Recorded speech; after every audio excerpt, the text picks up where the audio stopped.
How are Philadelphia Eagles fans reacting to the signing of Saquon Barkley? We know how Giants fans have been feeling about that. We know there's a segment of Giants fans really, really angry with Saquon, but how do Eagles fans feel about the move? Ed Valentine of Big Blue View here. Please like, share, and subscribe if you're watching on YouTube, and subscribe wherever you listen to podcasts across the Big Blue View Radio Network. All right, here today to help me discuss the Barkley question is John Stolnis of the Eye on the Enemy podcast, which is an Eagles podcast for SB Nation's Bleeding Green Nation. John, how you doing? And thanks for coming back on. I'm doing good, Ed. I know we've been stealing some folks from each other here over the last couple of days. It's just kind of how it is in free agency, but yeah, it'll be this should be fun. It's always interesting, little NFC East back and forth. And just tell me, I've just been reading a little bit and kind of keeping an eye on the reaction to the Barkley signing. And if I called the reaction from the Philadelphia end mixed, would that be an accurate way to describe it? I don't think at this point it is. I think at the start of the week when it first came down and you first saw the top line numbers, it sounded like it was a lot more money, especially in 2024. And I think we all had this stigma in our minds that Howie Roseman doesn't sign running backs at the top of the market. We go out and we trade for a guy on draft day, or we sign a free agent that's coming off an injury, and we hope that we usually are able to make that work, or you draft a guy in the second or third round and develop him and see what happens there. And we just don't normally go out and get the big name free agent at running back. And so when it happened, I think there was an initial reaction like, boy, is this kind of a panic move by Howie Roseman? But then you kind of look at the numbers and you look at what this is, and it's essentially a 2-year contract here for $26 million if you're talking about the guarantees. And the cap hit here in 2024 is only $3.9 million. That's less than 2% of the cap. So you essentially went out and you got in 2024 Saquon Barkley for about the same price as you would have gotten if you would have gone to the bargain bin, if you would have gone and tried to get another DeAndre Swift or something like that. So at the end of the day, then you bring in this guy for less than it certainly sounded like initially, who has all of the skills that you would want to have in a running back in the kind of offense the Eagles want to run. He can run the football. So you're not worried about, well, there's too much Kenny Gainwell here inside the 20. I don't think we're going to be talking about too much Kenny Gainwell. He's still going to be around, but I don't think we're going to have to be worried about, why isn't DeAndre Swift getting more carries? Why isn't Saquon Barkley getting more carries? If they're handing the ball off to Kenny Gainwell at the expense of Saquon Barkley, then people need to be fired very early in the season next year. And then you have a guy who can catch the ball out of the backfield. The Eagles haven't done that a whole lot, but they do have that option that you can move him around in kind of a Christian McCaffrey-like way, play him in the slot a little bit. And then you have a guy, and this is the part that I think has really gone under the radar on the field, is that the Eagles have not had a good running back in pass protection for a long time. The reason Kenny Gainwell stays on the field as much as he does is for that reason. Barkley can do that. He can protect the quarterback. He can pick up blitzes. And I think that's going to be a more important thing with Jason Kelce now having retired. He is the guy who's always pointing out the protections. You're going to have somebody else doing that now, but who doesn't have the experience that Kelce does, and having a veteran running back who can stay on the field for all 3 downs and handle things, I think is going to make things a lot easier on Jalen Hurts and the rest of the offense and the rest of the receivers. So I think as the week has gone on, for those reasons, public opinion in Philadelphia has really become almost all positive with regards to the Saquon Barkley signing. I do think it's interesting because, as you indicated, Howie Roseman's MO has been, make the trade for the 1-year guy, for the DeAndre Swift, take the guy for a year, take the bargain bin if he can find it. Why Barkley? Why do you think he made the big move for Barkley?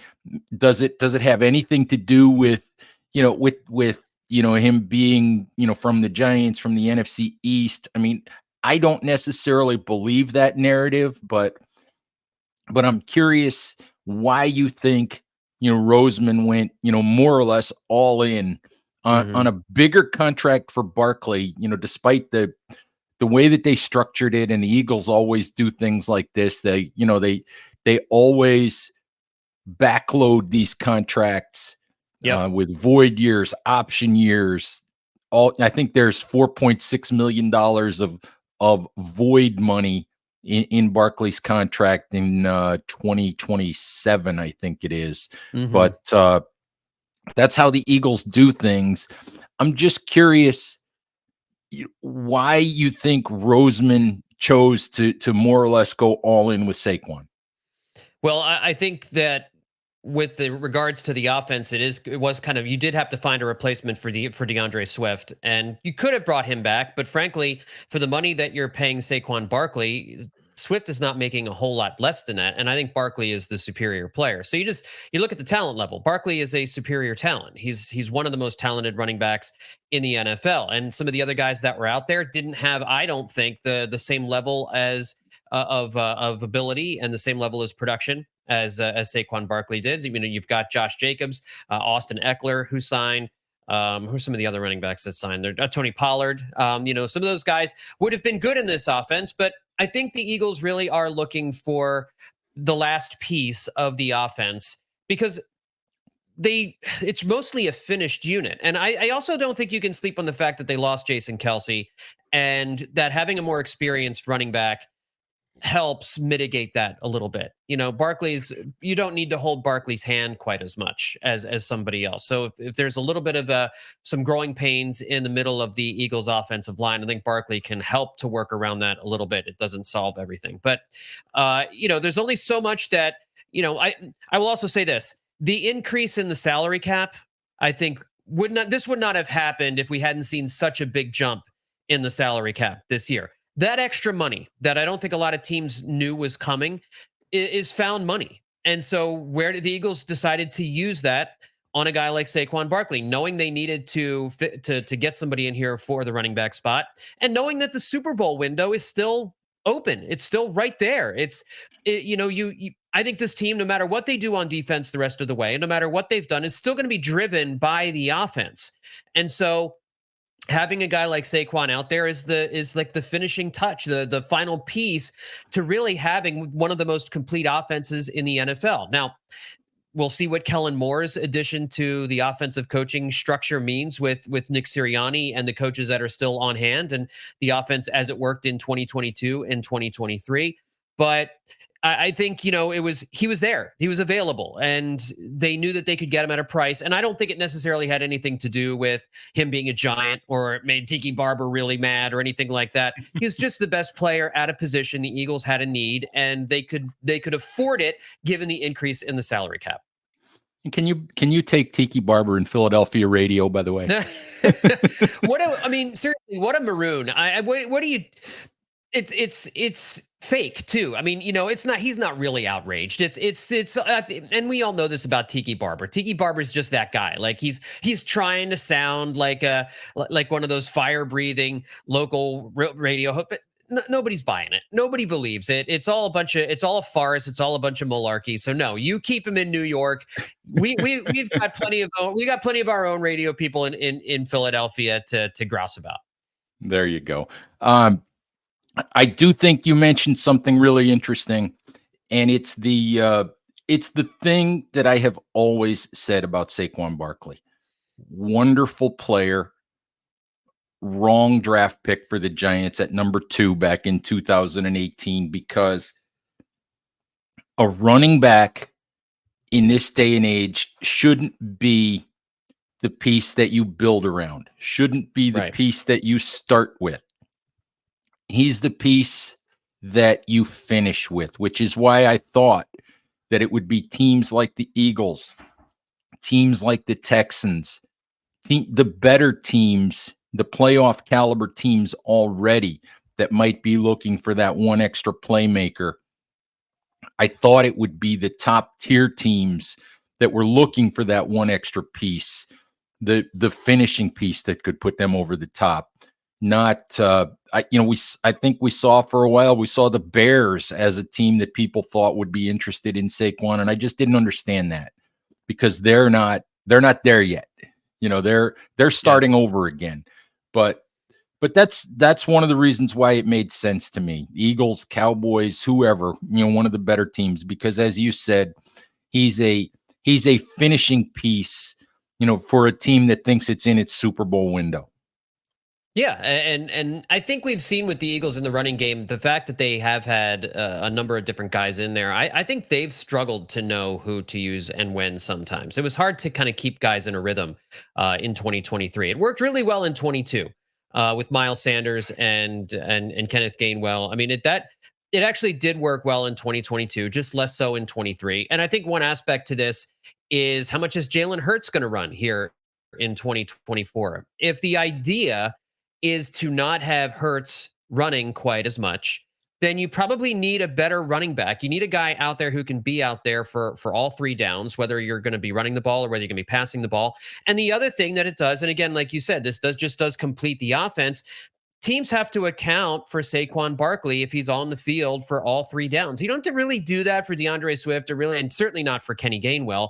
If Saquon's out there, you may have to play a safety closer to the box. You may get more single high safety, which could mean some really good things for AJ Brown and Devontae Smith. And if you decide to send Dallas Goedert on a go route, or you have did they sign Devontae Parker to a free agent contract? I don't necessarily think he might even make the team out of training camp, but let's just say he does. Then you can have Devontae Parker in the slot and send him over the middle of the field. It just gives you more options everywhere. It's the perfect finishing piece for an offense like the Eagles. It really was the last missing piece for an offense that was good at the beginning of the year, but just it was missing something as the year went along. And, we'll see how well it works out in the new offense this year. I guess the other thing that I will say and that I will ask you about is, in my view of Saquon is, he was a superhero in 2018. He's had, a bad knee injury now. He's had 3 high ankle sprains. He's missed a decent amount of time in the last few years with the leg injuries. He's a really good player, but he's not the jump over defenders, make everybody miss, kind of vaporize guys in the secondary. He's not that guy anymore. But I also think that this might be really good for Saquon with the offensive line, with the quarterback situation settled, and with the wide receivers that the Eagles have. This might be a situation where he's not looked at as the entire focus of the offense and the one guy that the defense has to look at all the time. So this may be a situation where, where at least in the short term, Saquon makes the Giants look bad for a year or so. And that's all the Eagles really need him for, is a year or two, because, after the second year, they can get out from under the contract and they can move on if they want to.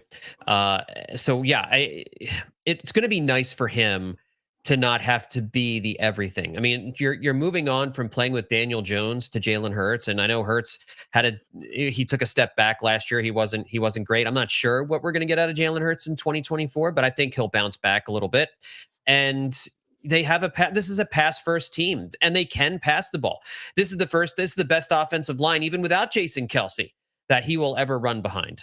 So it's a good situation for Saquon. And, don't sleep on the fact that he is coming home. He grew up an Eagles fan, went to Penn State. There's something nice about being able to come home and play in front of your family and all that. I mean, I know New York is not that far away. I mean, his family was able to see him play up there, but so it's a nice thing for him to be able to come play for Philadelphia, team he grew up rooting for, team he lived close to his whole life, and to hopefully bring a Super Bowl home to Philadelphia. It just makes a lot of sense. It checks all the boxes in terms of making sense for the Eagles. And that's not to say it can't go wrong. He might get hurt. He could be unproductive. He has a lot of tread on the tires. I don't want to gloss over the fact that it could end up blowing up in the Eagles' faces, and that Saquon doesn't work out here in 2024, and then they're on the hook for a bigger number in 2025 that they don't want to be. But I think the chances of that are far less than it working out. But again, it could be a problem. It could absolutely be a problem here in 2024, and we'll wait to see what it looks like. So I would be remiss if I didn't ask you about the tampering allegations, about all of that. That didn't come from the Giants. That came from James Franklin at Penn State. I don't know what to make of all of that. We all know that the NFL sort of allows, they allow the legal tampering window we all know, to be honest, that in Indianapolis at the NFL scouting combine, a lot of the groundwork for these free agent deals is laid, a couple of weeks ahead of time in Indianapolis. So there's forms of tampering going on all along the way that the NFL sort of just turns the other cheek and doesn't bother to look at. They just kind of ignore it. But what do you make of this? And I'm curious why James Franklin would even bring it up. Well, I think James Franklin was just talking. I mean, I don't think he really gave it a whole lot of thought about what he was saying. I don't think it really crossed his mind about whether or not what he was saying would get the Eagles in any trouble. I just think he talked to Saquon Barkley, and it sounds like the Eagles are saying, and Saquon is saying that he misconstrued what Saquon was barking, not that what Saquon was saying, not barking. I doubt he barked at his former head coach, but that he wasn't really actually talking directly to the Eagles, but in talking about his agent talking to the Eagles, said I was talking to the Eagles or whatever. It's I don't. The point is, can you prove it? Like, what can you prove? Right. Are there cell phone records? Can you look at the cell phone records? And did the Eagles directly talk to Saquon Barkley? Can they get access to Saquon Barkley's phone records or the Eagle? I guess they can look at the Eagles' phone records and see who he called. I don't know what's legal, what's not to check out on something like this, but can you prove it, first of all, that the Eagles tampered? And second of all, the rules that we have in place for this legal tampering nonsense is so stupid. Just start free agency on a Monday, right? Just the whole legal tampering thing, it creates a lot of excitement, but the same excitement would be there if you just started free agency on a Monday. This is so dumb. These things we choose to care about, these things that we choose to focus on, that this is okay, but this minuscule step to the right is not okay now all of a sudden. It's so dumb that it's hard to believe that we're actually taking it seriously. And I don't know if the Eagles are going to get pinged for it. I got to believe that that if the Eagles directly contacted Saquon, that they're not the only team in the NFL that directly contacted a player. But if the Eagles get burned, if they're proven to have done it and they get penalized for it, then they should, if they violated the rules. But it's just such a dumb thing to focus on. As far as this legal tampering thing, the whole process needs to be changed. It's just dumb.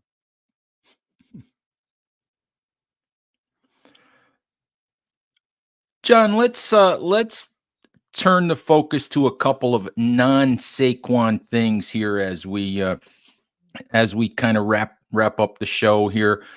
The Giants signed a former Eagle on Thursday night. They signed former Eagles tight end Jack Stoll, who really was the number 2 tight end, the backup tight end in Philly.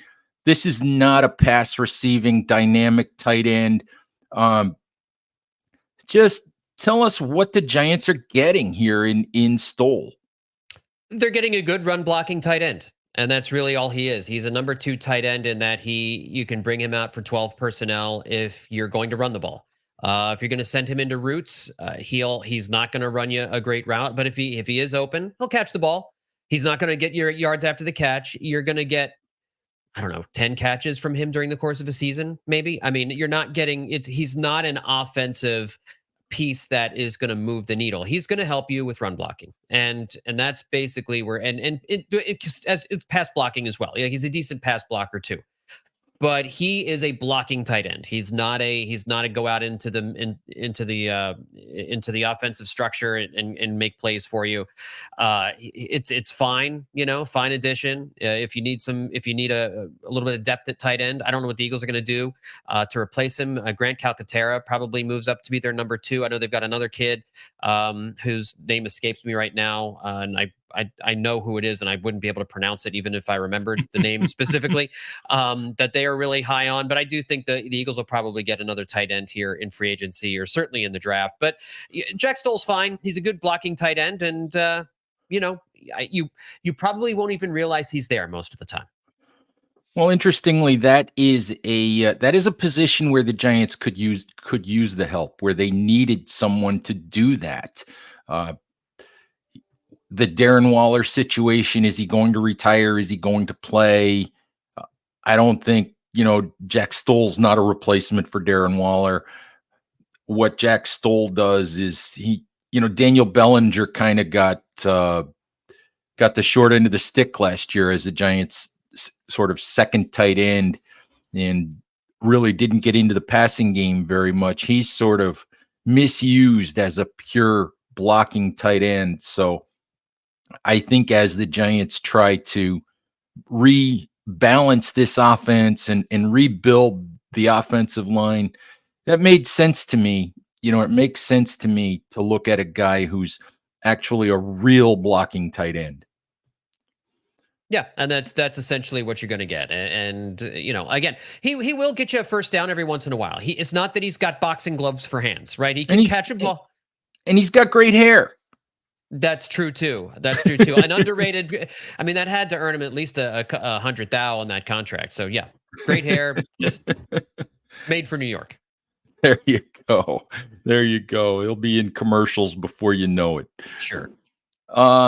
Last thing for you, just for you, summarize Eagles free agency beyond Saquon, just best and worst of Eagles free agency, during, the first wave here. Yeah, I like what they've done. They're definitely taking some chances. They haven't gone out and they haven't signed, like, outside of Saquon, they haven't gone out and signed like the very best at these different positions that they have of need. But they're looking at some guys who have some upside, and I think they're looking at ascending players who are on the younger side in free agency and are on their way up. Bryce Huff is that kind of guy.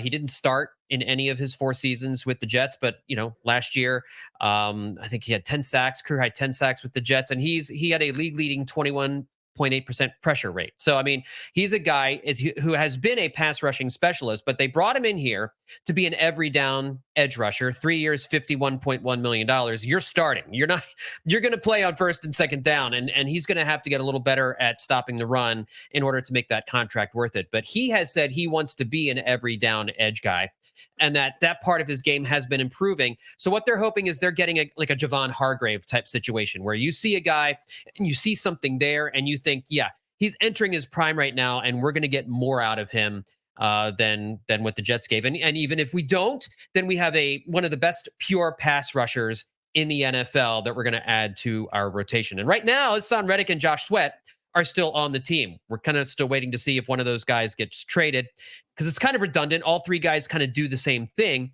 That being said, having 3 pass rushers like that, not the worst thing in the world if that's what happens. So I like that move. I think that was a good move, and I like the thought of trying to get somebody who's on the ascent. CJGJ, bringing back Chauncey Gardner-Johnson. He played really well for them in 2022. Obviously, he was hurt for most of last year.